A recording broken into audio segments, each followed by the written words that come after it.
I'm Christy Bernard. And I'm Emily Marchbank. And this is our Curiosity Project.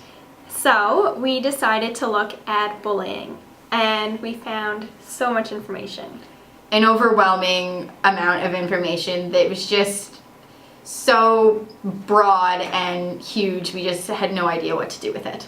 We had many ideas initially, which just were all still too broad, and we had a really hard time narrowing down our topic just because there was so much information and so many different topics within bullying. We didn't really know what direction to take. So we had a day to meet with Dr. McKinnon on our final projects and kind of get her to answer any questions that we had. And so basically we said, we don't know. Can you help us? And so we kind of told her our information and our findings and stuff like that. And she said, what about the AIDS prevention study that we looked at? And we recalled it from class, and it was a hypocrisy effect of AIDS prevention and condom usage. So in this study, the most effective group was the group that was made aware of their failure to use condoms. They then took part in a condom safety presentation, and months later scored the highest increase of condom usage. This was compared to a group who just listened to a condom safety presentation, and their scores hardly went up at all. So we thought that we would take the hypocrisy approach on bullying because we feel like bullying awareness is just overdone. It's pretty ineffective, or it's just temporary. We wanted to kind of make something that would be more effective and something that could be studied further. So if you're still a little bit confused on what hypocrisy is, it can be defined as the practice of claiming to have moral standards or beliefs to which one's own behavior does not conform. So for our project, we decided to focus our research around hypocrisy. In saying this, our first action was to interview students on campus. So we asked them a few different questions, and as you will see, some of the students were pretty uncomfortable talking about their own personal experiences. So our very first question was, why do bullies do what they do? And here's what we found. Why do you think bullies do what they do? Well, there could be a variety of reasons why bullies do what they do. Perhaps bullies might not realize they're being a bully. Perhaps they're simply trying to fit in. Perhaps they think whoever they're bullying deserves it. There could be 1,000 reasons. It could be a learned behavior they learned at home or learned from a friend, a close one. They obviously had to pick up the behavior from somewhere. So whether or not we can find the reason is irrelevant, but there always has to be a reason. Why do you think bullies do what they do? I think bullies bully purposely for power, whether they lack it themselves or to gain power over people. It's about, I think, like the aggressive stereotypical bully does it for aggression and to gain power over people. I think when it comes to different types of bullies, whether it's like relational aggression where catty girls are talking about people behind their back, I think it still in the end it comes to power and trying to become a higher in social status and kind of have more power than other people.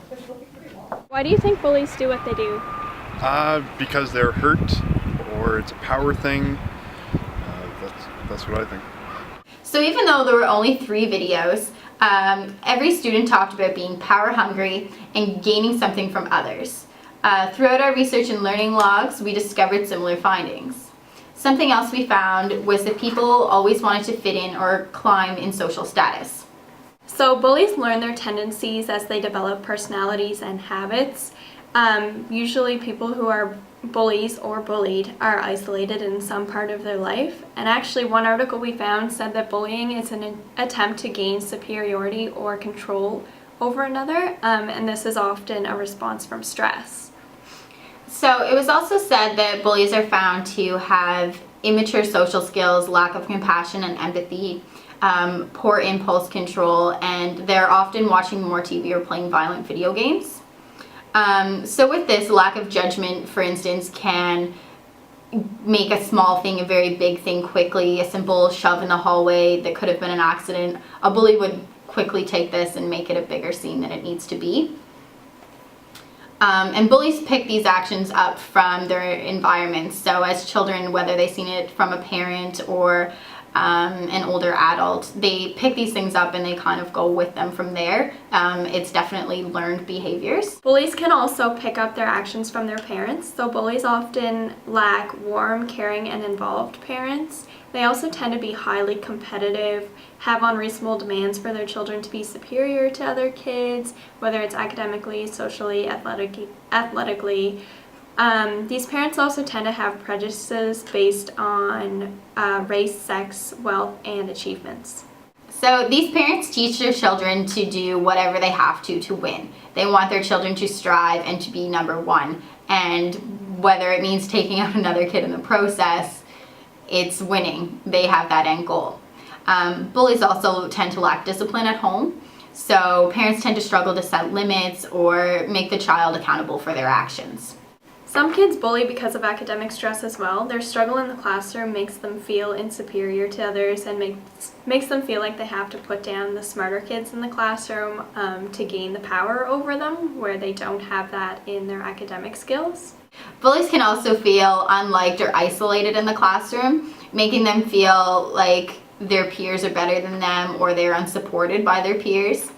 And because of their poor social skills, these kids tend to feel like when they have control over other kids, they are equal or they have friends. Children who were bullied often tend to become bullies themselves because of their lack of support, poor social skills, and relying on learned behaviors. These kids start using bullying behaviors to gain control so they will no longer be victimized. Also, kids that experience any form of abuse at home tend to take these situations and become bullies. Because they are seeing this behavior, it eventually becomes learned behavior. The child can also develop anxiety, depression, and future drug or alcohol problems, and they will most likely abuse their own children. So when all of these factors are put together, it's pretty easy to see that most bullying situations stem from self-esteem problems.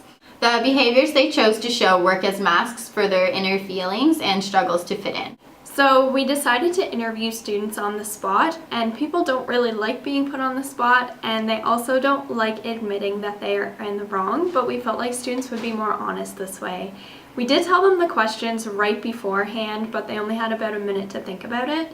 Then we re-asked them the questions on camera. So here are some situations of UPEI students giving examples of when they were bullies. So how have you been a bully before? When I was younger, we used to sometimes isolate one kid and purposely leave them out of the group. Why did you do this? I don't know. So how have you been a bully? I think everybody's kind of a bully in their own little ways. You sometimes talk about your friends behind their backs. Sometimes I think everybody does it. It's just a unconscious thing that you do sometimes when you're angry. Can you give an example? Yeah, talking behind the person's back or texting your friend being like, oh, they did this and stuff like that. So, or Facebook. And why did you do that? You get angry sometimes and you want to let it out. So you kind of do that to somebody else to say, okay, this person's annoying me, so help me feel better about it, I guess. How have you been a bully? I've talked about my friends behind their backs before. Why did you do this? Probably because they made me mad for some reason. How have you been a bully? I've talked behind people's backs before. And why do you think you did that? Frustrated or is mad. How have you been a bully? Just make fun of people. Really didn't, I don't know, call them names, that kind of stuff. Why did you do that? Overpower them, feel less than you are. How have you been a bully? This one time I was hosting a party and I left out a few people I shouldn't have. Made me feel like a bully. And why did you do that? At the time I think it was conflicting with different circles of friends, so I didn't want to make a mess of that. How have you been a bully? Probably most often by saying things behind people's backs about what they've done that I don't necessarily agree with. And why do you do that? I don't really think about it, I guess. I just kind of do it and then realize afterwards it's probably not a very nice thing to do. Have you ever been a bully? Yeah. And what did you do? Probably just like talk about people behind their backs.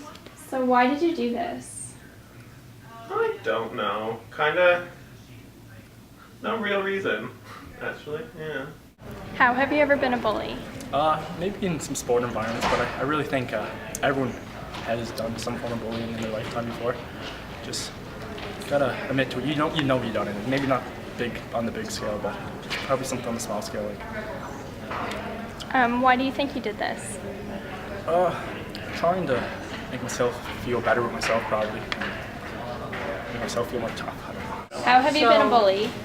I have talked about people when they weren't there. She's off work at 4:30. I text her out to keep reminding her. Gossiped about people, probably on social media. When I She said she was getting it today because she And went why did you do yesterday this? And they didn't have I was enough mad money. at them, or maybe jealous of To them. get it? How have you been a bully before? I pretended that I didn't like someone who was my friend because she wasn't cool in junior high. Why did you do that? Because she wasn't cool. I thought that was a good reason. I didn't want her to like rub off on me, I guess. How have you been a bully? Probably by not including people all the time whenever I should. And why? I don't know, just at the time, like, you kind of want to be cool, and like, you want to include like all the cool people and all your friends, and you don't want to include that one person, so that's probably why. How have you been a bully? I would have to say whenever like someone was getting picked on, me not doing anything about it and just kind of going along with the rest of the crowd instead of not necessarily saying anything mean, but not doing anything about it. And why did you not do anything? Probably just because I didn't want to be isolated from anyone else and look different or looked down upon, but really it would be me being looked up instead of... So as you can see by the videos, most students said there was no reason behind their actions or they wanted to be socially accepted by somebody else. They didn't want to lose their social status or they wanted to be cool. Often students also said that they were stressed out about somebody else's actions and needed to relieve their feelings. So let's think back to the AIDS article and think about how they went about it in a hypocritical way. People felt guilty and began using condoms more often, and they were more aware of their actions. So let's take a look at how these students felt about admitting to being a bully. And how do you feel admitting this? Bad, I guess. I feel kind of guilty about it now, but it was a long time ago. And how do you feel in saying this? Pretty open about it, I guess. Like, I think everybody unconsciously does it at some point in time, so I guess it's just to admit it, I guess. And how do you feel about saying this?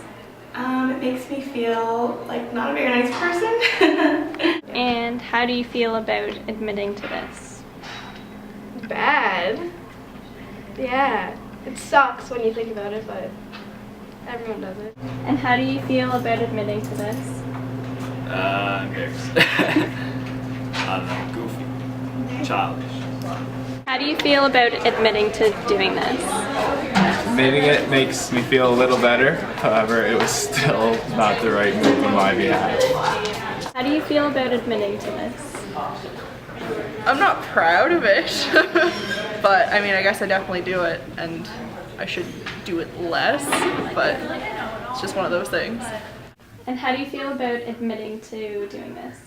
Kind of like awkward, it makes me realize it was stupid and unnecessary.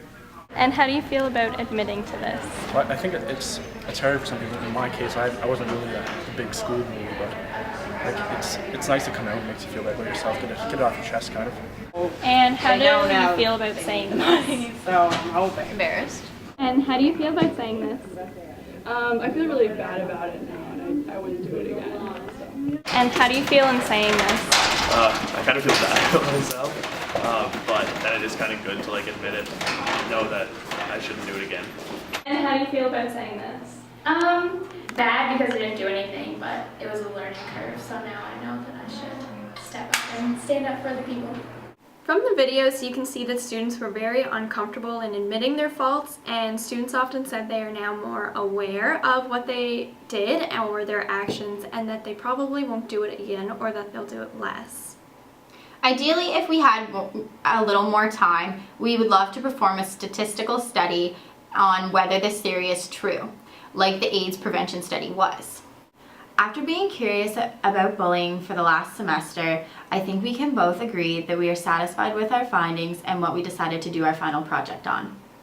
If our hypothesis is correct in saying that when people admit to what they do, it changes their perspective, we would like to design a program around this idea and include it in the school systems.